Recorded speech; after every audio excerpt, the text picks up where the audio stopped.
السلام علیکم۔ Episode number 19۔ رات کے 9 بجے دوران ولاس کی روشنیاں جل کر اسے خوبصورتی بخش رہی تھیں۔ سفید وردی میں ملبوس نرس ہاتھوں میں چھوٹی سی ٹرے تھامے اس ہلکے نیلے اور سفید رنگ کے ملاپ لیے خوبصورت کمرے میں بیڈ کے کنارے پر کھڑی تھی۔ بیڈ پر تکیوں کے سہارے کراؤن سے پشت ٹکائے وہ بیزاری سے اپنے سر پر کھڑی نرس کو دیکھ رہی تھی۔ سفید ڈھیلی سی شرٹ، بیماری سے نچڑتا لاغر وجود اور ملول سا چہرہ لیے وہ مسلسل سر نفی میں ہلا رہی تھی۔ ہسپتال سے دورانگ ولاس میں آئے آج تیسرا دن تھا۔ اس کی تمام تر دیکھ بھال کے لیے ہر وقت کمرے میں نرس موجود رہتی تھی۔ ڈاکٹر روز معائنے کے لیے آتا تھا، اب بھی نرس اسے رات کی دوا دینے کے لیے کھڑی تھی۔ میم پلیز ایسے مت کریں، یہ میڈیسن آپ کے لیے بہت ضروری ہے۔ سفید وردی میں ملبوس کھڑی وہ التجائی مگر شائستہ لہجے میں جویریہ سے دوا لینے کا اصرار کر رہی تھی۔ مجھے نہیں لینی، میں ٹھیک ہوں، آہستگی سے مگر بیزاری سے منع کیا۔ دوا اتنی زیادہ سخت تھی کہ وہ دن رات نیم غنودگی کی حالت میں رہتی تھی۔ جسم تو ویسے ہی نکاہت زدہ تھا، ساتھ منہ کا ذائقہ بری طرح خراب ہو چکا تھا۔ آپ ٹھیک نہیں ہیں میم، آپ کو یہ میڈیسن لازمی لینی ہے، نرس بڑے مؤدب لب و لہجے میں گزارش کر رہی تھی۔ جویریہ نے بچوں کی طرح ناک چڑھائی۔ آج جا کر تو اسے کچھ ہوش آیا تھا، سر ہلکا پھلکا محسوس ہو رہا تھا اور اب پھر سے دوا کھا کر وہ غنودگی میں بالکل نہیں جانا چاہتی تھی۔ دوران نائٹ ٹراؤزر شرٹ میں ملبوس صوفے پہ بیٹھا بظاہر تو ٹی وی اسکرین پر نگاہیں جمائے ہوئے تھا، لیکن اس کے کان اس وقت سے نرس کی آواز پر لگے تھے جو مسلسل جویریہ کی منت سماجت میں لگی تھی۔ جویریہ کے بار بار انکار پر وہ یک دم سے ٹی وی کو بند کرتا اپنی جگہ سے اٹھا اور بیڈ کے پاس نرس کے بالکل برابر میں آن کھڑا ہوا۔ سر دیکھے میم، آج بہت ضد کر رہی ہیں، میڈیسن نہیں لے رہی ہیں۔ نرس نے دوران کو پاس دیکھ کر فوراً رخ اس کی طرف موڑ کر شکایتی لہجے میں جویریہ کی ضد کے بارے میں بتایا۔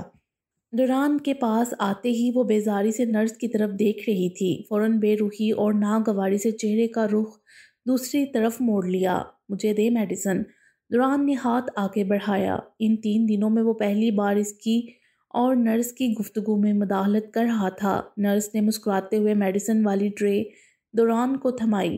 آپ چاہیں میں دیتا ہوں میڈیسن ان کو۔ اوکے سر، نرس نے سر جھکا کر اس بات میں ہلایا اور ہاتھ باندھے باہر نکل گئی۔ دوران نے گہری سانس لے کر بے رخی سے چہرہ موڑے بیٹھی جویریہ کی طرف دیکھا۔ سفید شرٹ میں ملبوس بکھرے بالوں کو ڈیلی چوٹی بنائے وہ چہرے پر بلا کی سختی سجائے ہوئے تھی۔ 3 دن سے وہ بس چوری چوری اسے دیکھنے پر ہی اکتفا کیے ہوئے تھا۔ وہ دوا کے زیر اثر زیادہ تر غنودگی میں ہی رہتی تھی۔ وہ بیڈ کے پاس آتا، بہت دیر کھڑا اس کے چہرے کو دیکھتا رہتا اور پھر صوفے پر چلا جاتا۔ پتہ نہیں کیوں، لیکن جویریہ کو دیکھنا اس کے دل کو پرسکون کرنے لگا تھا۔ اس کے چہرے پر موجود معصومیت اور سچائی دوران کے اندر ہلچل مچانے لگی تھی۔ وہ بہت بہت مضبوط ہونے کے باوجود اس انوکھی سی مضبوط لڑکی کے آگے جھکتا چلا جا رہا تھا۔ میڈیسن لو، بہت دھیما لہجہ تھا۔ وہ بیڈ کے کنارے پر ہی اس کے پاس بیٹھ رہا تھا۔ جویریہ نے پیشانی پر بل ڈالتے ہوئے اپنے پاؤں سمیٹے۔ اب اسے اس پل پل بدلتے انسان کی ہمدردی سے اسے کوئی سروکار نہیں تھا۔ وہ مختلف نہیں، بہت عجیب تھا۔ جویریہ کو لگنے لگا تھا وہ اسے سمجھ گئی ہے کہ اس کا اکیلا پن اس کی سختی کی وجہ سے ہے، لیکن نہیں، وہ پتھر تھا جس میں انسانیت نام کا کوئی احساس نہیں تھا۔ وہ مطلبی اور سنگ دل ہے۔ میرا دل نہیں چاہ رہا، چہرے کے رخ کو ہنوز ایک طرف رکھتے ہوئے بے روحی سے جواب دیا۔ یہ دوا تمہارے دل نہیں دماغ کے لیے ہے، کچھ نہیں ہوگا میرے دماغ کو، ایک وقت نہیں لوں گی تو کیا فرق پڑ جائے گا۔ سپاٹ مگر تلخ لہجہ تھا۔ دوران نے اس کی گردن پر جھولتی گھنگریالی لٹ پر نگاہ جمائی، پھر سر نیچے ٹرے پر جھکایا۔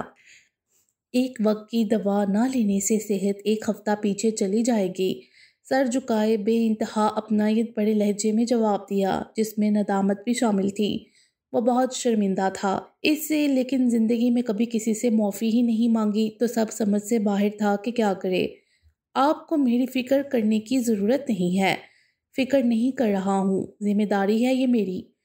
جھکا سر اوپر اٹھائے اس کی طرف دیکھا۔ جویریہ کی یہ بے رخی، یہ ناگواری دل میں عجیب طرح کی چبھن پیدا کر رہی تھی۔ ایسا لگ رہا تھا وہ ناراض ہے تو کائنات کی ہر چیز، ہر انسان ناراض ہے۔ اسے کچھ بھی اچھا نہیں لگ رہا تھا۔ ذمہ داری نہیں، ایک ایسی نیکی جو آپ کے گلے پڑ گئی ہے، ایک ایسا بوجھ جسے آپ اتار کر پھینکنا تو چاہتے ہیں لیکن اپنی ہی کی ہوئی جھوٹی باتوں کے پاس نے روک رکھا ہے آپ کو۔ ایک جھٹکے سے چہرہ سیدھا کیے وہ دوران کی آنکھوں میں آنکھیں ڈالے دانت پیس پیس کر طنز کر رہی تھی۔ اچانک اتنا اونچا بولنے پر سر میں شدید درد کی لہر اٹھی۔ آہ! بے اختیار وہ دونوں ہاتھوں سے اپنا سر تھام گئی۔ دوران جو اس کے یوں بولنے پر یک ٹک اسے دیکھ رہا تھا، اس کے یوں سر تھامنے پر پریشانی سے آگے ہوا۔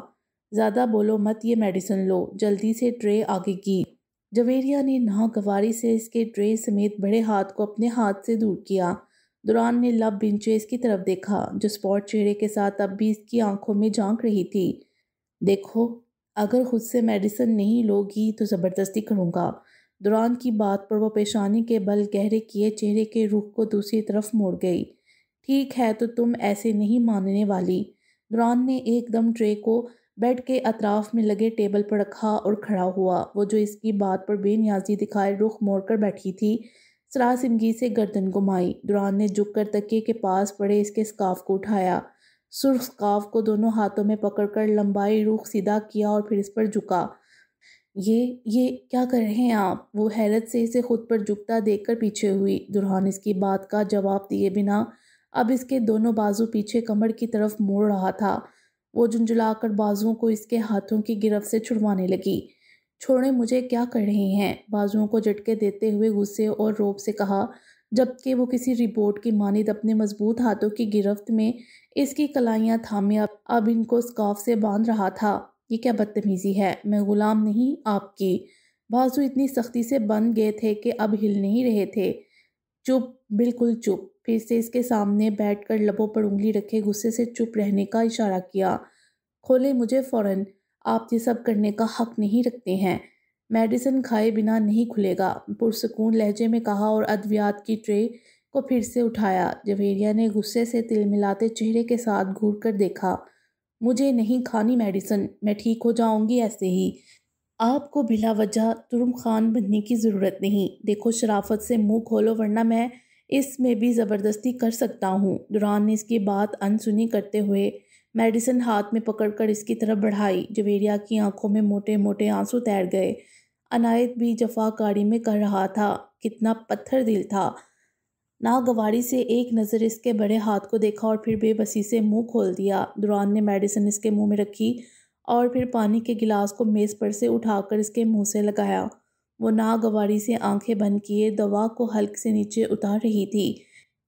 اسی طرح دوسری بار میڈیسن کھلانے کے بعد گلاس کو میز پر رکھ کر سیدھا ہوا۔ گڈ، پچکارنے جیسا انداز تھا، جیسے وہ کوئی بچی تھی جسے زبردستی دوا کھلانے میں وہ کامیاب ہوا تھا۔ آپ کھولیں مجھے۔ جویریہ نے دانت پیستے ہوئے اپنے بندے ہاتھوں کو جھٹکا دیا۔ وہ جو اس کی آنکھوں سے بہتے آنسو دیکھ رہا تھا، کھڑے ہونے کی بجائے بیڈ پر کھسک کر آگے ہوا۔ یہ بے ساختہ حرکت دوران کو ہی بھاری پڑی۔ قربت نے وجود میں بجلی دوڑا دی۔ دل کی رفتار 180 کی رفتار سے دوڑنے لگی۔ سکارف کی گانٹھ کھولتے اس کے ہاتھ لمحہ بھر کے لیے دل کی کیفیت پر تھم گئے۔ اس کے ساتھ یہ سب زندگی میں پہلی بار ہو رہا تھا۔ یہ نہیں تھا کہ وہ اس کے قریب پہلی بار آیا تھا، لیکن آج کچھ الگ تھا۔ بامشکل اس کی کلائیوں پر بندھے سکارف کو کھول کر وہ ایک جھٹکے سے کھڑا ہوا اور پھر بنا پیچھے دیکھے تیز تیز ڈھگ بڑھتا کمرے سے باہر نکل گیا۔ غمزہ نہیں ہوتا کہ اشارہ نہیں ہوتا، آنکھ ان سے جو ملتی ہے تو کیا کیا نہیں ہوتا۔ غمزہ نہیں ہوتا کہ اشارہ نہیں ہوتا، آنکھ ان سے جو ملتی ہے تو کیا کیا نہیں ہوتا۔ جلوہ نہ ہو معانی کا تو صورت کا اثر کیا، جلوہ نہ ہو معانی کا تو صورت کا اثر کیا۔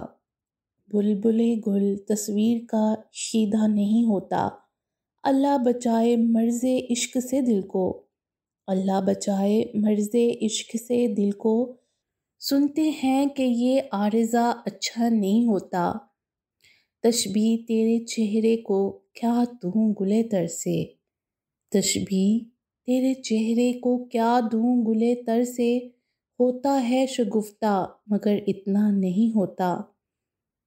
میں نظام میں ہوں آئیں تو احسان ہے ان کا، میں نظام میں ہوں آئیں تو احسان ہے ان کا، لیکن یہ سمجھ لیں کہ تماشا نہیں ہوتا۔ ہم آہ بھی کرتے ہیں تو ہو جاتے ہیں بدنام، ہم آہ بھی کرتے ہیں تو ہو جاتے ہیں بدنام، وہ قتل بھی کرتے ہیں تو چرچا نہیں ہوتا۔ جویریہ نے آہستگی سے سر کو بیک گراؤنڈ سے جوڑا۔ گال نم تھے لیکن دل میں درد تھا، یہ درد کے ہی لائق تھا۔ پتھر سے محبت کر بیٹھنے والے دل ایسے ہی درد کے لائق ہوا کرتے ہیں۔ بے دردی سے گال کے دونوں اطراف کو صاف کیا، دوا اپنا اثر دکھانے لگی تھی۔ سر پھر سے بھاری ہو رہا تھا، کمفرٹر خود پر اوڑھتی وہ لیٹی تو وجود سے اٹھتی دوران کی خوشبو تھپکی دینے لگی۔ کمرے سے نکل کر تیز تیز قدم اٹھاتا وہ سیدھا لان میں پہنچا تھا۔ دل اب بھی اس کے نرم حصار کو محسوس کرتے ہوئے دھڑک رہا تھا۔ لان کے وسط میں آ کر سوئمنگ پول کے پاس سر کو آسمان کی طرف اٹھائے گہری سانس لی، دونوں ہاتھوں کی انگلیوں کو بالوں میں پھنسایا۔ کیا ہو رہا ہے مجھے؟ لان میں جلتی روشنیاں سوئمنگ پول میں اس کا عکس بنا رہی تھیں۔ وہ اپنے عکس کو حیرت سے دیکھ رہا تھا، پھر یکدم بازو نیچے کیے اور تیزی سے ٹراؤزر کی جیب پر ہاتھ مارا۔ ایسا لگ رہا تھا اگر ابھی سگریٹ نہیں پی تو دماغ میں ہوتی سائیں سائیں اور زور زور سے بجتی دھڑکن کی آواز جان لے لے گی۔ سگریٹ جیب میں نہیں تھی، وہ تو کمرے میں تھی۔ بے چینی سے ہاتھ کے اشارے سے کچھ دور کھڑے گارڈ کو اپنی طرف بلایا۔ گارڈ تقریباً بھاگتا ہوا پاس آیا۔ سگریٹ ہے؟ پھولی سانس کے ساتھ وہ حیرت سے دوران کی طرف دیکھ رہا تھا۔ ہاں سگریٹ ہے تو دو، اس کی حیرت پر جھنجھلا کر کہا۔ سر ہے تو مگر وہ یہ آپ پی لیں گے کیا؟ گارڈ نے حیرت سے اپنی جیب سے سگریٹ نکال کر دوران کی طرف بڑھائی۔ دوران نے بنا کوئی جواب دیے اس کے ہاتھ سے سگریٹ لیا۔ لائٹر؟ بمیں اچکائے حیران کھڑے گارڈ کی طرف دیکھا۔ گارڈ نے سائیڈ سے لائٹر جیب سے نکالا اور جلا کر دوران کی سگریٹ کی طرف بڑھایا جو وہ لبوں میں دبا چکا تھا۔ سگریٹ جلتے ہی ہاتھ کے اشارے سے گارڈ کو جانے کے لیے کہا۔ اتنے عرصے بعد سگریٹ کا ٹیسٹ بدلنا عجیب تھا، لیکن اس سے زیادہ مشکل کمرے میں جانا لگ رہا تھا۔ فضا میں گھلتا دھواں اور دل میں بڑھتی الجھن اسے بےقل کر رہی تھی۔ جواب ایک ہی تھا، کمرے میں موجود وہ لڑکی عام سے ہاس ہو چکی تھی۔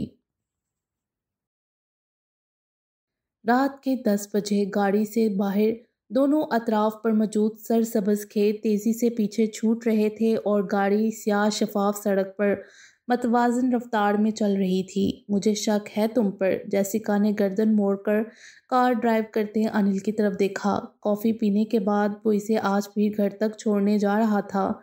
کیسا شک؟ انل نے سامنے شیشے سے نگاہ ہٹائے ایک نظر جیسیکا پر ڈالی۔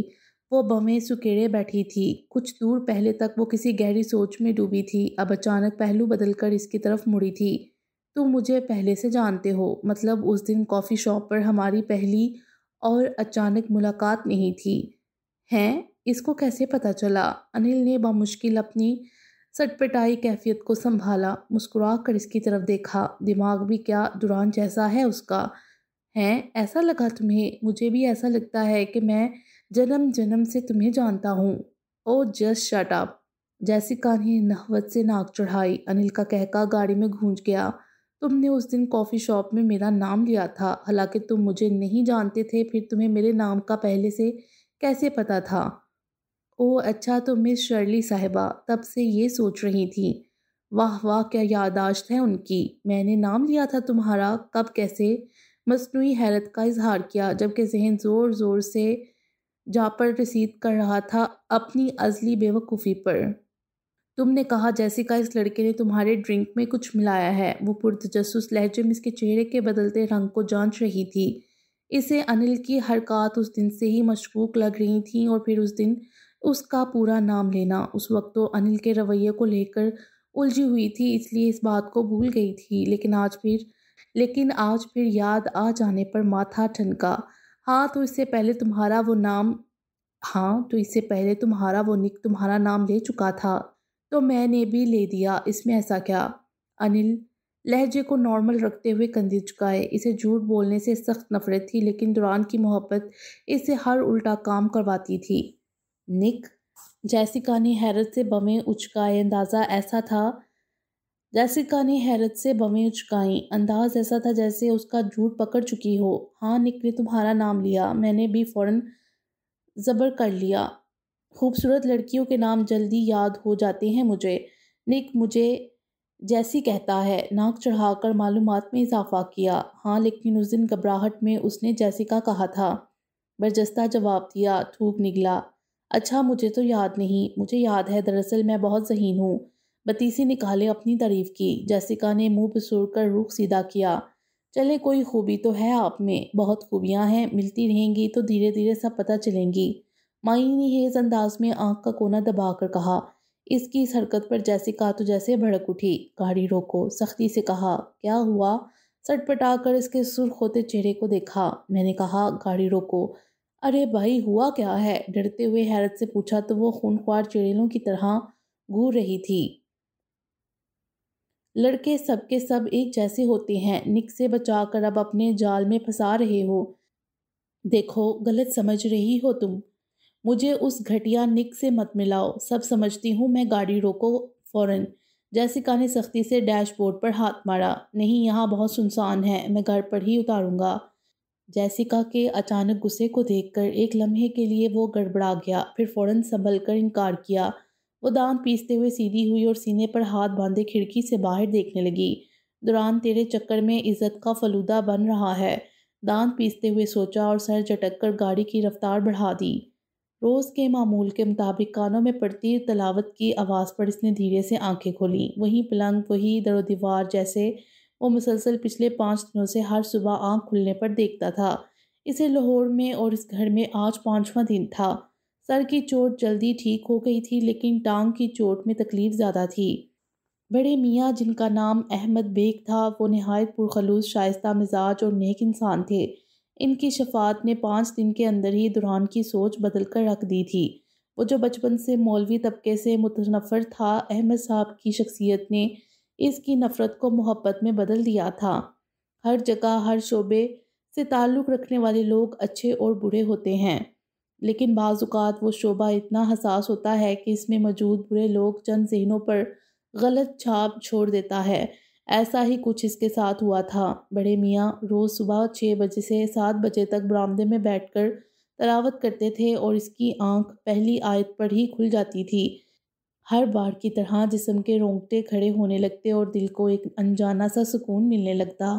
وہ آہستگی سے پلنگ پر اٹھ بیٹھا، کمبل ہٹا کر زخمی ٹانگ باہر نکالی۔ زخم بہت حد تک سوکھ چکا تھا۔ پلنگ کے نیچے پڑی چپل کو پاؤں میں پھنسا کر چھوٹے چھوٹے قدم اٹھاتا کمرے کے دروازے تک آیا۔ احمد صاحب، جو مہوئے تلاوت تھے، کسی کے پاس آ کر کھڑے ہونے کے احساس سے آیت کے اختتام پر موندی پلکیں کھولیں۔ دوران دروازے کے پٹ پر ہاتھ رکھے کھڑا تھا۔ ارے واہ واہ، ماشاءاللہ، ادھر آؤ۔ دوران کو یوں آج باہر دیکھ کر وہ پرجوش ہوئے۔ بشاشت سے مسکراتے سامنے لگی کرسی کی طرف اشارہ کیا۔ درد کیسا ہے؟ جی، کافی بہتر، دوران نے سنجیدگی سے جواب دیا اور کرسی پر براجمان ہوا۔ وہ خوشی سے چمکتی آنکھوں کے ساتھ اسے دیکھ رہے تھے۔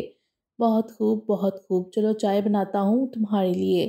کرسی کے بازوؤں پر زور دیے اپنی جگہ سے اٹھے۔ دوران نے سرایت سے بازو تانے روکا۔ نہیں، احمد صاحب نے حیرت سے اس کی طرف دیکھا اور وہ کچھ کہنا چاہ رہا تھا، لیکن کچھ جھجک تھی شاید۔ وہ خاموش رہے کیونکہ دوران کے منہ سے خود سننا چاہتے تھے۔ میرا مطلب ہے آپ پہلے تلاوت مکمل کریں، دوران نے آہستگی سے کہا۔ وہ مسکرائے اور چمکتی آنکھوں کے ساتھ کرسی پر پھر سے بیٹھ گئے۔ مجھے سننی ہے تلاوت، آپ کی آواز بہت خوبصورت ہے۔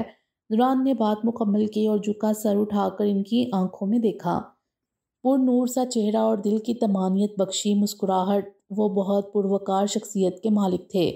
ارے نہیں بیٹا، میری آواز کا کوئی کمال نہیں ہے، اللہ کا کلام خوبصورت ہے، اسے کوئی بھی دل سے ادا کرے ایسا ہی لگے گا کہ اس کی آواز خوبصورت ہے۔ نہیں، میں نے آج سے پہلے اتنی سحر انگیز تلاوت نہیں سنی۔ دوران نے نگاہیں ان کی آنکھوں میں گاڑے ہوئے وثوق سے تعریف کی۔ وہ خاموشی سے دوران کو گہری نظروں سے دیکھ رہے تھے۔ کچھ لمحے کی خاموشی کے بعد ان کی آواز گونجی۔ سیکھنا چاہتے ہو؟ بہت گہری مسکراہٹ تھی۔ دوران اپنی جگہ پر ساکن ہو چکا تھا۔ وہ سوال پوچھ رہے تھے اور اس کے ذہن میں کتنی ہی آوازوں کی باز گشت ذہن میں گونجنے لگی۔ وہ منتظر نگاہیں جمائے بیٹھے تھے۔ دوران نے اس بات میں سر ہلا دیا۔ دن کو الوداع کہتی ایک اور شام بیورلی ہل میں سایہ پھیلا رہی تھی۔ پہاڑوں کی اوٹ میں چھپ کر غروب ہونے سے پہلے نارنجی سورج اپنی ترچھی کرنوں سے آس پاس کے آسمان کو رنگ رہا تھا۔ دورانگ ولاس کے اس کمرے کی یہ دیوار جو شیشے کی بنی تھی، سفید برآمدے اور نیلے پانی والے سوئمنگ پول سے آگے سارے منظر کو واضح کرتی ہوئی کسی سنہری کا منظر پیش کر رہی تھی۔ کمرے کے وسط میں لگے بیڈ پر وہ گھٹنوں سے ذرا اوپر تک ہلکے نیلے رنگ کے کمفرٹر کو اوڑھے بیڈ گراؤنڈ سے ٹیک لگائے ہوئے تھی۔ گود میں دڑی کتاب پر نظریں جھکی تھیں۔ دونوں اطراف کے گال کی ابری ہڈیاں اور چہرے کی پلاہٹ بیماری کے بعد کمزوری کی عکاسی تھی۔ آنکھیں کھولتی تو یوں لگتا چہرے پر اب یہ بڑی بڑی آنکھیں ہیں صرف۔ یہ سیاہ گاؤن نما فراک تھا جس میں سرخ پھول بنے تھے، جس کے اوپر وہ سرخ شال کو بڑے سلیقے سے کندھوں پر ڈال کر لپیٹے ہوئے تھی۔ طبیعت کو سنبھلے 2 دن ہو چکے تھے۔ 1 ہفتہ اور 3 دن کے بعد اس کے بہت اصرار پر نرس کو رخصت کر دیا گیا تھا، جبکہ ڈاکٹر ابھی بھی معائنے کے لیے آتا تھا۔ دوا کی مقدار اب کم ہو گئی تھی، جس کے باعث سر کا بھاری پن بھی کم ہو گیا تھا۔ طبیعت بہتر ہوتے ہی وہ نماز اور قرآن کی پابندی کرنے لگی تھی، جس سے دل پر موجود بھاری پن بھی بہت حد تک کم ہو گیا۔ اللہ نے اسے نئی زندگی دی تھی اور وہ اللہ کی اس بخشی ہوئی نعمت کا شکر ادا کرنے میں دیر نہیں کرنا چاہتی تھی۔ اب بھی عصر کی نماز کے بعد سے اب تک وہ بڑے انہماک سے کتاب پڑھنے میں مصروف تھی۔ اچانک بیرونی دروازہ کھلنے کی آواز پر سر اوپر اٹھایا۔ دوران کمرے میں داخل ہو رہا تھا۔ ایک سرسری نگاہ ڈال کر پھر سے سر کتاب پر جھکا دیا۔ پچھلے 1 ہفتے سے دونوں کے درمیان اسی خاموشی کا راج تھا۔ گہری مہرون لیدر جیکٹ کی نیچے سفید ٹی شرٹ اور نیلی جینز پہنے وہ آج معمول کے برعکس تازہ دم لگ رہا تھا۔ اس کی وجہ شاید آج شوٹنگ سے جلدی پیک اپ کر جانا تھا۔ دوپہر کو پیک اپ کے بعد وہ انل کے ساتھ شاپنگ کے لیے نکل گیا تھا۔ ہاتھ میں پکڑے پیکٹ کو دوسرے ہاتھ میں منتقل کرتے ہوئے وہ ڈریسنگ روم کی بجائے بیڈ کی طرف بڑھ رہا تھا۔ چند سیکنڈ بعد ہی وہ جویریہ کے سر پر کھڑا تھا، جو معمول کے مطابق اس کے وجود سے بے اتنائی برتتے کتاب میں مہو تھی۔ دوران نے کچھ دور رکھی کرسی کو پاس کیا اور بیٹھ گیا۔ وہ اب خاموشی سے اسے دیکھ رہا تھا۔ دوران کی خود پر پڑتی مسلسل نگاہ کی وجہ سے وہ زیادہ دیر کے لیے لاپرواہی نہیں برت سکی۔ الجھ کر اسپاٹ چہرہ اٹھا کر اس کی طرف دیکھا۔ انداز ایسا تھا جیسے پوچھ رہی ہو، جی کہیے کیا کہنا ہے؟ وہ تو جیسے اس کے متوجہ ہونے کے انتظار میں تھا۔ کیسی طبیعت ہے؟ متوازن لہجے اور بے تکلفی سے پوچھا۔ مہرون جیکٹ میں کھلتا چہرہ اور بوڑھے بالوں کی ایک طرف مانگ نکالے سورج کی کرنوں کے مخالف بیٹھا وہ اس حسین شام کا حصہ لگ رہا تھا۔ اچھی ہوں، اسپاٹ لہجے میں جواب دیا۔ وہی بے روحی، وہی روکھا پن۔ یہ موبائل لایا تھا میں، پیکٹ جویریہ کی طرف بڑھاتے ہوئے کہا۔ بڑا اپنائیت بڑا لہجہ تھا۔ مجھے ضرورت نہیں اس کی، تمہیں نہ ہو لیکن میرے لیے ضروری ہے کہ یہ تمہارے پاس ہو۔ میں نے اس میں اپنے اور انل کے دونوں نمبر سیو کیے ہیں۔ واہ کیا احسان کیا تھا جناب نے۔ جویریہ نے بنا کچھ کہے پیکٹ تھام کر میز پر رکھ دیا اور بے روحی سے پھر کتاب پر نگاہیں جما دیں۔ دوران ابھی بھی وہیں براجمان تھا۔ گو کہ دوران کا بدلہ رویہ اس سے مخفی نہیں تھا، لیکن اسے اس کی ترس کھاتی نگاہوں سے بے چینی ہو رہی تھی۔ مانا وہ اس کے رحم و کرم پر تھی، لیکن وہ کمزور نہیں تھی۔ اگر وہ موت کے منہ سے واپس آ سکتی تھی تو اتنی مضبوط بھی تھی کہ سامنے بیٹھے اس شخص سے دیوانہ وار محبت کو اپنے اندر ہی دفن کر سکتی تھی۔ وہ جانتی تھی دوران ملک نے ہمیشہ اپنے ارد گرد اس جیسی اور اس سے بھی کہیں زیادہ حسین لڑکیوں کو منڈلاتے، آہیں بھرتے اور سب قربان کرتے دیکھا ہے، مگر اس کو محبت دوران کی صورت اور دولت سے تو نہیں تھی۔ اس کی محبت اس کے گرد منڈلانے والی لڑکیوں جیسی نہیں تھی۔ وہ تو محبت میں معرفت کے اس مقام پر تھی جس کو شاید دنیا والے عشق کا نام دیتے تھے۔ عشق میں عاشق کو محبوب سے واپسی محبت یا چاہت مطلوب نہیں ہوتی۔ وہ تو تب بھی دوران سے محبت کرتی تھی جب اسے یہ تک نہیں معلوم تھا کہ وہ اس دنیا میں ہے بھی یا نہیں، تو اب اس کے نکاح میں ہو کر وہ کیسے اس پتھر کے صنم کو دل سے نکال سکتی تھی؟ لیکن اسے اب زندگی میں کسی محبت کے آگے کمزور نہیں پڑنا تھا۔ ماں باپ کی محبت میں ایک دفعہ کمزور ہو کر اس نے اللہ کو بلایا تھا، لیکن اب دوران کی محبت میں کمزور پڑ کر وہ اپنی خودداری اور مان کو نہیں گنوانا چاہتی تھی، وہ مان جو ہر مسلمان کو خود پر ہونا چاہیے کہ دنیا کی ہر محبت فانی ہے، ہر چیز ہر وجود فانی ہے، جو دائم ہے وہ اللہ ہے، اور محبت دائم سے کرو تو پچھتانا نہیں پڑتا۔ اسے بھی بے شک دوران سے بہت محبت تھی، لیکن اللہ کی محبت کے آگے وہ اس جیسی ہزاروں محبتوں کو چھپا سکتی تھی۔ وہ سوچوں کے بھنور میں الجھی اس کی نگاہوں کو خود پر مذکور محسوس کر رہی تھی۔ دوران کرسی پر بیٹھا مضطرب حالت میں پیشانی سہلا رہا تھا۔ اسے اپنے دل سے اس بے ایمانی اور دغا کی ہرگز توقع نہیں تھی کہ وہ چند دن میں ہی کسی لڑکی کی محبت میں گرفتار ہو جائے گا۔ وہ اسے اچھی لگنے لگی تھی، نہیں بلکہ بے تحاشا اچھی لگنے لگی تھی۔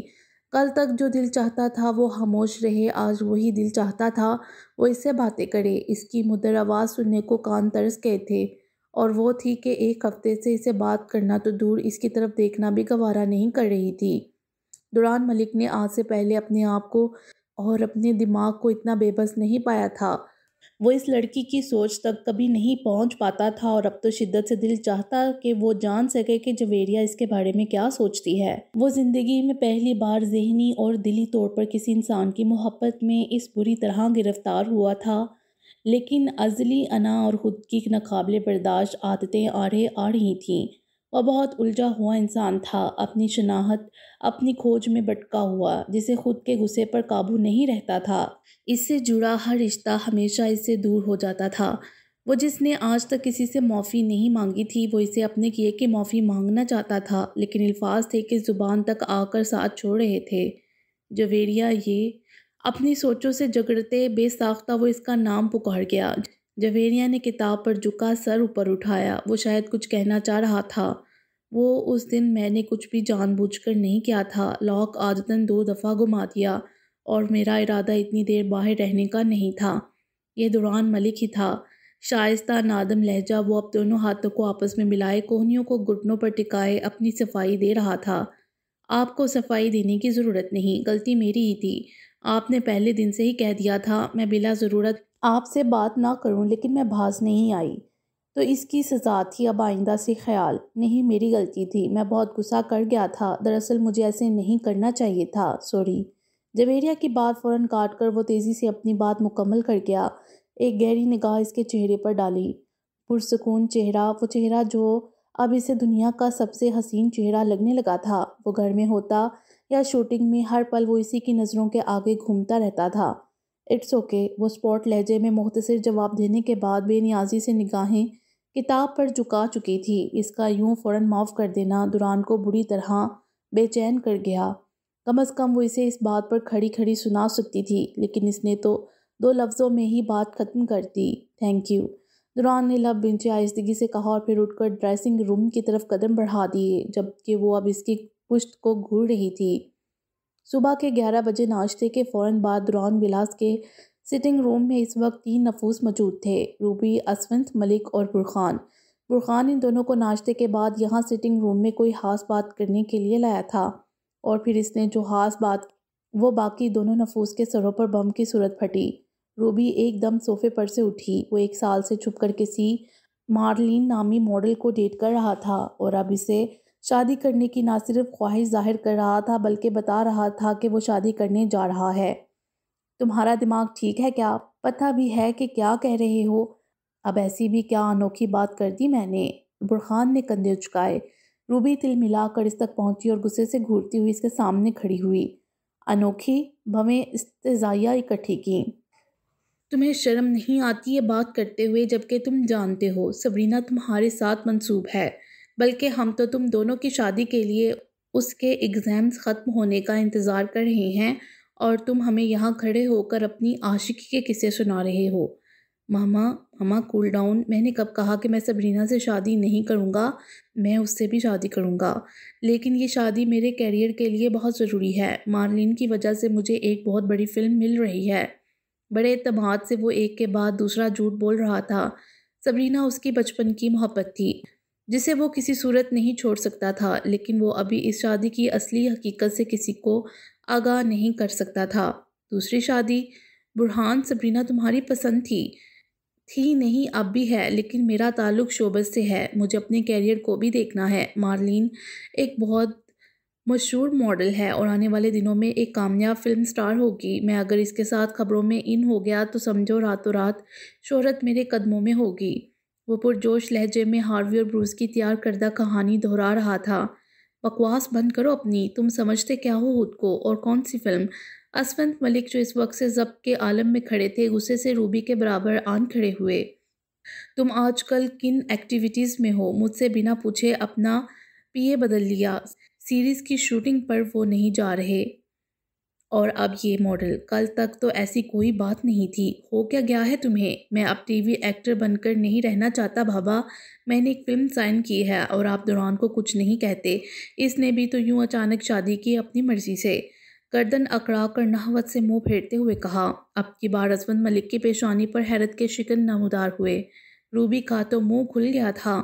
دوران ہمارا بیٹا نہیں ہے سمجھے، اس پر ہم کوئی حق نہیں جتا سکتے، لیکن تم ہماری اولاد ہو، اور یہ فلم کی بات پر اسونت ملک کی حیرت اب بھی قائم تھی۔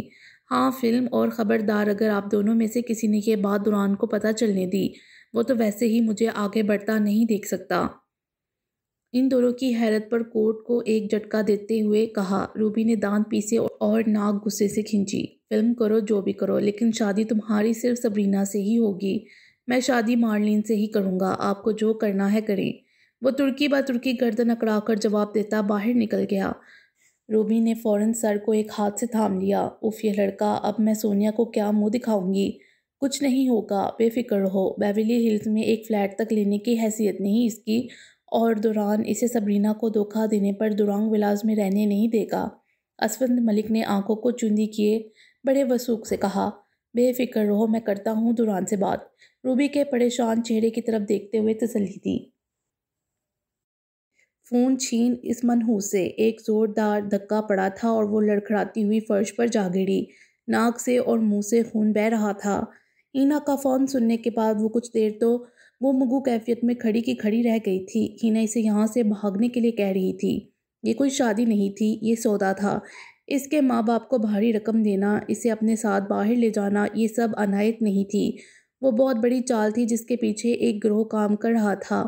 ایک ایک کر کے اسے ساری بات سمجھ آنے لگی تھی۔ اسے یہاں نہیں رہنا تھا اور بچنے کی راہ فرار یہیں اپنے ملک میں ہی تھی۔ وہ فوراً کپڑوں کی الماری کی طرف لپکی تھی۔ کچھ ہی دیر میں کانپتے وجود کے ساتھ وہ اپنی چیزیں سمیٹ کر بنگلے کے بیرونی گیٹ تک پہنچنے میں کامیاب ہوئی، لیکن بدقسمتی ایسی کہ دروازہ کھلنے کے بعد جیسے وہ گیٹ پھلانگی گارڈ کی آنکھ اسی لمحے کھل گئی۔ وہ اندھا دھند سڑک پر بھاگنے لگی۔ ابھی ڈیفنس کی سڑکوں پر بھاگتے چند منٹ ہی گزرے تھے جب جیپ پر سوار ان وحشیوں نے اسے ڈھونڈ بھی نکالا۔ وہ 3 آدمی تھے، ایک اس بنگلے اور گروہ کا مالک، ایک گارڈ اور تیسرا لی تاؤ۔ ان لوگوں نے خوب مارنے کے بعد اسے واپس بنگلے کے تہہ خانے میں لا پٹکا تھا۔ اب جب تک چین نہیں جاتے اسے باقی لڑکیوں سے الگ رکھنا ہے۔ گروہ کے مالک نے گراتے ہوئے اپنے ساتھ کھڑے آدمی کو حکم صادر کیا۔ ایک طرف پریشان حال لی تاؤ خون خوار نگاہوں سے اسے گھور رہا تھا۔ فکر نہ کریں صاحب جی، اس کی ٹانگیں نہ توڑ دیں گے۔ اب اگر بھاگنے کی کوشش بھی کی اس نے، ہاں احتیاط کے ساتھ، اب اس کی فلائٹ بھی چینج کرنی پڑے گی، نہیں تو یہ کتیا باقی سب لڑکیوں کو بھی اگل دے گی۔ سر وہ تو کوئی مسئلہ نہیں، ہو جائے گی، پر اس کے گھر والے وہ فلائٹ میں اسے ملنے کے لیے آئیں تو ان کو میں سنبھال لوں گا، کہہ دیں گے ارجنٹ نکلنا پڑا، چلو اب یہ سڑے یہیں پر، کل سارا دن اسے کھانا نہیں دینا۔ وہ حباست سے مونچھوں کو تاؤ دیتے ہوئے کہہ رہا تھا۔ پاس کھڑے آدمی نے سر اس بات میں ہلایا اور پھر وہ تینوں زینے کی طرف چل دیے۔ سمجھ میں یہ نہیں آ رہا اس کو شک کیسے ہوا ہم پر، سالی منحوس کچھ بتا بھی نہیں رہی۔ وہ تینوں اب تہہ خانے کی سیڑھیاں چڑھتے مہوک گفتگو تھے اور وہ فرش پر لیٹی پیٹ کو تھامے کرا رہی تھی۔ یہ زندگی میں پہلی ایسی مار تھی جو اس نے کھائی تھی۔ تہہ خانے کا دروازہ بند ہوتے ہی گپ اندھیرا چھا گیا تھا اور اس وقت وہ اس بات سے انجان تھی یہ اندھیرا اسے کہاں سے کہاں لے جائے گا۔ گہری نیلی بوگاٹی اٹلانٹک متوازن رفتار میں بیولی ہلز کی سڑکوں پر دوڑ رہی تھی۔ ہمیشہ کی طرح وہ اپنی لاڈلی کی ڈرائیونگ سیٹ سنبھالے ہوئے تھا۔ گرے کوٹ پینٹ میں ملبوس، اسٹیئرنگ پر ہاتھ جمائے وہ بظاہر انل کی باتیں سن رہا تھا، لیکن دماغ میں کچھ اور ہی چل رہا تھا۔ جویریہ اس سے بات نہیں کر رہی تھی۔ وہ چاہتا تھا وہ پہلے کی طرح اس سے باتیں کرے، مسکرائے، لیکن وہ یکسر بدل گئی تھی۔ بے فکر رہو، جیسیکا بہت سمجھدار ہے۔ نک تو کیا، اب وہ اور کسی لڑکے پر بھی اعتبار نہیں کرے گی، وہ اچھی لڑکی ہے۔ نک اسکا کو لکھ۔ اور اس دن اس کی وہ فرسٹ ڈیٹ تھی۔ انل سیاہ سوٹ میں ملبوس ہاتھ ہوا میں ہلاتے ہوئے اسے اپنی اور جیسیکا کی ملاقاتوں اور نک کی معلومات کے متعلق بتا رہا تھا۔ ویسے بہت تیز دماغ ہے اس کا بھی، شک کر رہی تھی مجھ پہ کہ تم جانتے ہو مجھے پہلے سے۔ ارے میں تو پہلے ڈر گیا کہ پکڑ لیا اس نے کہ ہم ہی ہیں جو ہر مہینے پیسوں کا پیکٹ اس تک پہنچاتے ہیں۔ بات کرتے کرتے وہ دوران کی طرف گردن موڑے ہنسا، لیکن اس کی پیشانی پر بھل اور اترا چہرہ دیکھ کر انل کی ہنسی کو فوراً بریک لگی۔ دوران کیا ہوا؟ فکر مندی سے پوچھا۔ دوران نے جواب دینے کے بجائے بس ایک نگاہ ڈالنے پر اکتفا کیا۔ اسے کیا بتاتا کہ دل نے ایسی کی تیسی کر رکھی تھی۔ کچھ دن سے دیکھ رہا ہوں تم پریشان ہو۔ نہیں، سنجیدہ لہجے میں مختصر جواب دے کر جان چھڑائی۔ ہو تو اب مجھ سے تو نہ چھپاؤ، کیا بات ہے؟ تم نے خود ہی تو بتایا کہ جویریہ نے معاف کر دیا، پھر اور کیا بات؟ ایسی کوئی بات نہیں، بلا وجہ کے وہم مت پالو، اور پلیز ابھی کوئی ممی ڈیڈی نہ بننا میرے۔ اوکے اوکے، غصہ مت کر۔ انل نے ہاتھ کھڑے کیے اسے غصہ نہ کرنے کا کہا۔ وہ تو بھڑک ہی گیا تھا، گو کہ وہ زیادہ بولتا نہیں تھا، لیکن اس کی یہ گو مگو کیفیت عجیب تھی۔ اچھا، وہ فلم کی تو شوٹنگ لاسٹ پر ہے، تو بروس کا جویریہ سے سامنا کب کروانا ہے؟ کچھ منٹ کی توقف کے بعد انل نے موضوع بدلتے ہوئے اگلا سوال کیا۔ نہیں کروانا، اسپاٹ لہجے میں سامنے نگاہیں جمائے جواب دیا۔ وہ بروس اور جویریہ کا سامنا کروانا چاہتا تھا، جہاں جویریہ سے اس کے سامنے بتاتی کہ بروس ہی وہ آدمی تھا جس نے اسے زبردستی اس دن کمرے میں بھیجا تھا۔ پھر رنگے ہاتھوں وہ بروس کا گریبان پکڑ لیتا اور خود پر کی گئی پلاننگ کا منہ توڑ جواب دیتا، کیونکہ فلم ختم ہونے کے بعد ہی وہ سب کرنا چاہتا تھا اور اب فلم اپنے اختتام پر تھی۔ دوران کے جواب پر انل نے حیرت سے اس کے چہرے کو باغور دیکھا۔ مطلب پہلے تو یہی پلان تھا نا تمہارا کہ؟ ہاں پہلے تھا، لیکن اب نہیں۔ کیا ضرورت ہے یہ سب کر کے ان لوگوں کو پھر سے جویریہ کی یاد دلانے کا؟ وہ لوگ پرسکون ہو گئے ہیں تو بس ٹھیک ہے سب؟ طمانینت سے سبب پوچھا۔ وہ اب جویریہ کو کسی طرح بھی استعمال میں نہیں لانا چاہتا تھا۔ محبت بھی عجیب مرض ہوتا ہے۔ کل تک اسے جویریہ ایک مہرہ لگتی تھی جس پر اگر اس نے احسان کیا تھا تو وہ بھی اس کے کسی کام آنے والی تھی، لیکن آج وہ اسے کسی قیمتی چیز کی طرح سب کی نظروں سے بچا کر رکھنا چاہتا تھا۔ اس کے لیے وہ ہاروی اور بروس کے خلاف اپنے اندر جلتی بدلے کی آگ تک بجھا چکا تھا۔ دوران کے جواب پر انل نے شاکی نگاہوں سے اس کے سراپے کا جائزہ لیا۔ یہ بھی ٹھیک ہے۔ گہری سانس لے کر پرسوچ لہجے میں اس کی بات کی تائید کی اور پھر ایک آبرو چڑھائے اس کی طرف دیکھا۔ دوران سنجیدگی کے سبھی ریکارڈ توڑے ڈرائیونگ میں مگن تھا۔ اس دن ریسیپشن پر دوران کی جویریہ کے لیے دلچسپی کو تو اس نے بہت ہلکا لیا تھا، لیکن اب اس کی یہ مجنوں جیسی حالت جویریہ کے لیے فکر اس نے آج سے پہلے کبھی نہیں دیکھی تھی۔ اچھا پھر یہ شادی کب ختم کرنی ہے؟ انل نے گلا کھنگارتے ہوئے معنی خیز لہجے میں سوال کیا۔ دوران کی گڑبڑاہٹ مخفی نہیں رہی تھی، لیکن وہ بہت بڑا اداکار تھا، فوراً اپنی حالت کو سنبھالا۔ انل نے اپنے سوال کی مزید وضاحت پیش کی۔ تم اسے پبلک کے سامنے لائے ہی نہیں، سب کے سامنے لاؤ، خبروں میں آؤ، پھر ہی اسے چھوڑنا ڈرامہ نہیں لگے گا۔ اس سب کی بھی ضرورت نہیں، نگاہیں چراتے ہوئے جواب دیا۔ انل نے بمشکل اپنی ہنسی کو لبوں میں دبایا۔ مطلب تم نہیں چھوڑ رہے اسے؟ میں نے ایسا کب کہا؟ برہان اور سبرینا کی شادی ہے نیکسٹ ویک، اس کے بعد سوچتا ہوں کچھ۔ فوراً ماتھے پر بل ڈالے جواب دیا۔ اور ہاں، یہ تو میں بھول ہی گیا، ٹھیک ہے اس کے بعد ڈیورس پیپر تیار کرواتے ہیں۔ گاڑی کی رفتار اچانک تیز ہوئی تھی۔ انل نے بے اختیار امڑ آنے والی ہنسی کو چھپانے کی خاطر چہرے کا رخ کھڑکی کی طرف موڑ لیا۔ دوران ملک عرف دورانگ، بے شک تمہارا یہ جگری تمہاری طرح سب کی سوچ پرکھنا نہیں جانتا، لیکن جانے من جانے جگر، تمہارے دل میں کیا چل رہا ہے یہ جاننا انل یوسف کے بائیں ہاتھ کا کھیل ہے۔ سڑک پر بھاگتی دوڑتی ٹریفک پر نگاہیں جمائے وہ اپنی دل فریب مسکراہٹ کو گہرا کر گیا۔ سیاہ گاڑی سست روی سے دورانگ ولاس کے کھلے گیٹ سے اندر داخل ہو رہی تھی۔ گہرے رنگ کے بند گلے والے سویٹر میں ملبوس وہ گاڑی کی پچھلی نشست پر براجمان تھا۔ آج اس نے دوپہر کو ہی زبردستی شوٹنگ کا پیک اپ کروا دیا تھا۔ انل کو کچھ شاپنگ کرنی تھی، اسے مارکیٹ چھوڑنے کے بعد وہ سیدھا گھر آ گیا تھا۔ وہ موبائل پر نگاہیں جمائے بیٹھا تھا جب ڈرائیور نے اس کی طرف کا دروازہ کھولا۔ موبائل اسکرین کو بند کرتے ہوئے جیسے ہی وہ گاڑی سے باہر نکلا، نگاہ سامنے لان میں موجود جویریہ اور روزین پر پڑی۔ قدم وہیں ٹھٹک کر رکے۔ محترمہ برے رنگ کے لمبے کوٹ میں ملبوس، سر پر اسکارف اوڑھے، مزے سے سوئمنگ پول کے قریب لگی کرسی پر براجمان روزین کی کسی بات پر مسکرا رہی تھیں۔ جہاں دوران کے چہرے کی سختی بڑھی، وہیں پیشانی پر فکر مندی کے بھل پڑے۔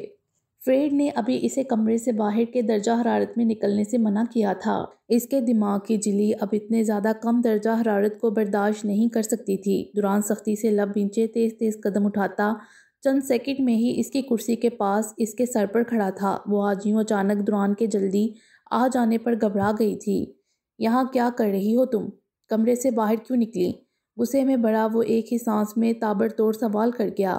پتہ ہے نا باہر کتنی سردی ہے؟ اونچی آواز میں ڈانٹتا جویریہ نے کانپ کر آنکھیں بند کی، لیکن اگلے ہی لمحے چہرہ پورے تماتی سے اوپر اٹھایا۔ مجھے کمرے میں گھٹن ہو رہی تھی اور گرم کوٹ پہنا تو ہے۔ گھٹن مائی فٹ۔ وہ اب غصے سے روزین کی طرف پلٹا۔ روزین آپ کیوں لے کر آئیں اسے باہر جب میں نے منع کیا تھا آپ کو کہ جتنا بھی کہیں ان کو باہر نہیں لانا ابھی؟ روزین نے گھبرا کر سر نیچے جھکایا۔ اس کا کوئی قصور نہیں، اس پر غصہ مت کریں، میں خود باہر آئی ہوں، اتنا کیوں چیخ کر تماشا کر رہے ہیں؟ کچھ نہیں ہوگا مجھے۔ جویریہ نے روزین کی شرمندگی پر فوراً روب سے وضاحت دی۔ میں تم سے بات نہیں کر رہا۔ دانت پیسے غصیلی نگاہ اس پر ڈالی جس کی جان اب بہت عزیز تھی۔ اور روزین آپ جب تک فریڈ پرمیشن نہیں دیتا یہ کمرے سے باہر نہیں آنی چاہیے، فوراً اسے کمرے میں لے کر آئیں۔ غصے میں بھاری ہوتی آواز میں ڈانٹ کر کہا اور پھر قدم داخلی دروازے کی طرف بڑھا دیے۔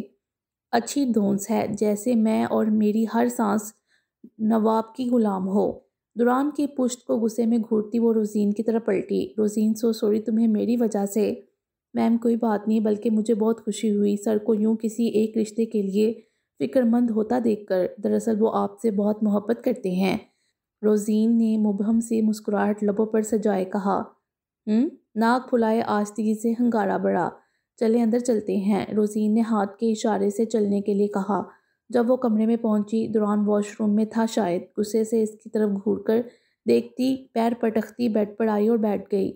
یہاں کے ڈاکٹر بھی عجیب تھے، 2 ہفتے ہونے کو آئے تھے، اب تک اتنی احتیاط وہ تنگ آ گئی تھی۔ غصے سے اس حسین پنجرے پر نگاہ گھمائی جہاں وہ قید ہو کر رہ گئی تھی۔ اچانک سے ناک میں خارش کا احساس ہوا اور پھر آنکھوں میں پانی اکٹھا ہونے لگا۔ اسے چھینک آ رہی تھی۔ جیسے ہی دوران واش روم سے باہر نکلا وہ پورا منہ کھولے ہوئے تھی۔ آچھی! جویریہ کی چھینک پورے کمرے میں گونجی تھی۔ دوران ڈریسنگ روم سے نائٹ ٹراؤزر شرٹ زیب تن کیے اب صوفے کی طرف بڑھ رہا تھا جب اس کی چھینک کی آواز پر ٹھٹک کر رکا۔ محترمہ کو ایک چھینک نہیں، ایک ساتھ چھینکیں آ رہی تھیں۔ وہ اب دونوں ہاتھوں سے چہرہ ڈانپے چھینک رہی تھی، پھر بے حال سی بیڈ کے اطراف میں لگے میز پر سے ٹشو اٹھانے کے لیے ہاتھ بڑھایا تو نگاہ سامنے غصے سے گھورتے دوران پر پڑی۔ جویریہ نے فوراً ہجل ہو کر نگاہ چرائی۔ وہ غصیلی مگر فکرمند نگاہوں سے اس کو گھور رہا تھا۔ جویریہ نے زبردستی چھینکوں کا گلا گھونٹا۔ اس عمل سے آنکھوں میں پانی جمع ہونے لگا۔ چھینکوں سے جان چھوٹی ہی تھی کہ ناک سے پانی بہنے جیسا احساس ہونے لگا۔ اس نے فوراً ٹشو کو ناک کے آگے رکھا۔ کچھ دیر اس کو یوں ہی گھورنے کے بعد وہ انٹرکام کی طرف بڑھا۔ انٹرکام اٹھایا، کان سے لگایا جبکہ ایک ہاتھ کمر پر دھرا تھا۔ دل تو چاہ رہا تھا جویریہ کی اس لاپرواہی پر جھاڑ کر رکھ دے۔ روزین کے انٹرکام اٹھانے کا انتظار کرتا وہ لب بھینچے ضبط کی کیفیت میں کھڑا تھا۔ وہ کنکھیوں سے بار بار اس کی طرف دیکھتی خود کو نارمل ظاہر کرنے کی کوشش میں تھی۔ کتاب اٹھا کر جلدی سے کھولی، گود میں رکھی اور سر اس پر جھکا دیا۔ اوہ میرے اللہ! دوران کی بات سچ ہو گئی۔ آج ہی تو نکلی تھی میں اور آج ہی اس کو جلدی آنا تھا۔ دوران کے جلدی آنے اور اسے یوں پکڑ لینے پر غصہ آ رہا تھا۔ روزین 2 بلیک کافی بھجوا دے کمرے میں ابھی۔ دوران انٹرکام کی دوسری طرف روزین کو کافی کا حکم صادر کر رہا تھا۔ انٹرکام کو واپس رکھنے کے بعد وہ ٹی وی آن کرتا ہوا صوفے پر بیٹھ گیا۔ چہرے پر تاہنو سختی قائم تھی۔ جویریہ اب خاموشی سے بار بار ٹشو سے ناک کو رگڑ رہی تھی۔ دماغ کی جھلی کا انفیکشن ابھی مکمل طور پر ٹھیک نہیں ہوا تھا۔ لان میں دوران کا غصہ بجا تھا۔ اسے گرم کمرے سے باہر نہیں جانا چاہیے تھا۔ کمرے کے دروازے پر ہلکی سی دستک کی آواز پر دوران نے گردن موڑی۔ کم ان۔ روزین دروازہ کھول کر ٹرالی گھسیٹتی کمرے میں داخل ہو رہی تھی۔ ٹرالی پر کافی کے مگ اور کچھ کھانے کے لوازمات رکھے ہوئے تھے۔ وہ کمرے کے وسط میں ٹرالی چھوڑ کر ہاتھ باندھے باہر چلی گئی۔ دوران نے ٹرالی پر سے کافی کا ایک مگ اٹھایا اور ننگے پاؤں چلتا ہوا بیڈ کے قریب آ کر مگ جویریہ کی طرف بڑھایا۔ وہ سر نیچے کیے مسلسل ناک پر ٹشو رکھے آہستگی سے صاف کر رہی تھی۔ مجھے بلیک کافی اچھی نہیں لگتی، چہرہ جھکائے گھٹی آواز میں انکار کیا۔ ضروری نہیں ہر وہ چیز جو ہمارے لیے بہتر ہو وہ ہمیں اچھی بھی لگے۔ روب سے کہتا وہ اب بھی مگ اس کی طرف بڑھائے ہوئے تھا۔ میں نے کبھی نہیں پی، مجھے چائے، تمہاری جو حالت ہو رہی ہے اس کے لیے یہ ضروری ہے، چائے پھر کبھی پی لینا، وہ تو ویسے بھی تمہیں اپنے ہاتھ کی ہی بنی پسند ہے۔ یہ اتنا بولنے کیوں لگا ہے؟ جویریہ نے بنا چہرہ اوپر اٹھائے سرایت سے ہاتھ بڑھا کر ٹیشو باکس سے اگلا ٹیشو نکالا۔ دوران نے اس کے جھکے سر کو گھور کر دیکھا، پھر مگ میز پر رکھ کر اس پر جھکا۔ میرا خیال ہے مجھے میڈیسن والا ہی طریقہ۔ اس کے اسکارف کی طرف ہاتھ بڑھاتے ابھی اس کی بات مکمل نہیں ہوئی تھی کہ جویریہ نے بدک کر سر اوپر اٹھایا۔ ہٹے پیچھے، پی رہی ہوں میں۔ تیزی سے ہاتھ بڑھا کر میز پر سے مگ کو اٹھایا اور دونوں ہاتھوں کے درمیان میں جکڑ لیا۔ وہ اب بھی سر پر کھڑا تھا، شاید اس کے گھونٹ بھرنے کا انتظار تھا۔ عجیب انسان ہے، اب کیا کافی پلانے کے لیے بھی ہاتھ باندھ دے گا؟ پیشانی پر ناگواری سے بل ڈالے، مگ کے کناروں کو لبوں سے لگایا اور گھونٹ پڑا۔ کافی صحیح بلیک اور کڑوی تھی، حلق تک کڑوا ہوا، بے تحاشا بری شکل بنائی۔ اس نے واقعی پہلے کبھی بلیک کافی نہیں پی تھی، زندگی میں پہلے ہی اتنی کڑواہٹیں تھیں، ان میں ایک اضافہ کافی کا کر لیتی ہرگز نہیں۔ دوران اب ٹرالی پر سے اپنا مگ اٹھائے صوفے کی جانب جا رہا تھا۔ ویسے ایک دفعہ سنانا کی ضد پر اس نے کافی چکھی ضرور تھی، لیکن وہ اتنی کڑوی تو نہیں تھی جتنی کڑوی یہ تھی۔ اگلا گھونٹ بھر کر دوران کی طرف دیکھا، جو بڑے مزے سے ٹی وی اسکرین پر نگاہیں جمائے کافی پی رہا تھا۔ اسے تو متلی جیسا احساس ہو رہا تھا، وہ کیسے آرام سے گھونٹ پر گھونٹ لے رہا تھا۔ اب سمجھ آیا، اس کی کڑواہٹ میں بھی اس لیے کمی نہیں آتی، اتنی کڑوی کافی جو پیتا ہے۔ بد مزہ صورت بنائے سوچا، ایک جوڑ نظر دوران پر ڈالی اور مگ کو میز پر رکھنے کے لیے بازو لمبا کیا۔ کافی کا ایک گھونٹ بھی نہیں بچنا چاہیے، دوران کی باروب آواز گونجی۔ اس کا ہاتھ رکا اور بے بسی سے واپس مگ کو منہ تک لے گیا۔ کیا مصیبت تھی؟ کیا وہ کسی جیل میں تھی؟ نہیں، اس کی قید میں۔ لیکن کیوں بھائی، اس کی قید میں کیوں تھی؟ وہ خود سے ہی سوال کرتی الجھ کر رہ گئی۔ جلدی سے باقی کافی حلق میں زہر مار کر انڈیلی اور منہ بسوڑتے ہوئے مگ واپس میز پر رکھا۔ دوران کے پلٹ کر دیکھنے پر نحوت سے ناک بھینچے مگ اٹھا کر الٹا کیا۔ اس کا انداز ایسا تھا کہ وہ بے ساختہ ہنس دیا۔ نہیں، وہ ہنستا ہے، ان فیکٹ اس کی ہنسی بہت خوبصورت ہے۔ انل کی باز گشت ذہن میں گونج گئی اور دوران کی ہنسی دیکھ کر دھڑکتے دل نے انل کی بات کی تصدیق کی۔ وہ بنا آواز مگر مسلسل ہنسا تھا۔ بلا شبہ اس کی طرح اس کی ہنسی بھی مکمل حسن رکھتی تھی۔ دل جو اس کی ہنسی پر اپنا سارا غصہ طاق دینے کو تیار بیٹھا تھا، بڑی مشکل سے اسے قابو میں کرتی وہ نظریں کتاب پر جھکا گئی تھی۔ کچھ دیر دوران کی نگاہیں خود پر محسوس ہوئیں، لیکن پھر وہ ٹی وی کی طرف متوجہ ہو چکا تھا۔ باقی انشاءاللہ اگلی ویڈیو میں۔ امید ہے آپ کو یہ ویڈیو پسند آئی ہوگی۔ ہمارے چینل کو سبسکرائب کریں اور بیل آئیکن کو پریس کر دیں ہمارے چینل کی لیٹسٹ اپڈیٹس حاصل کرنے کے لیے۔ شکریہ۔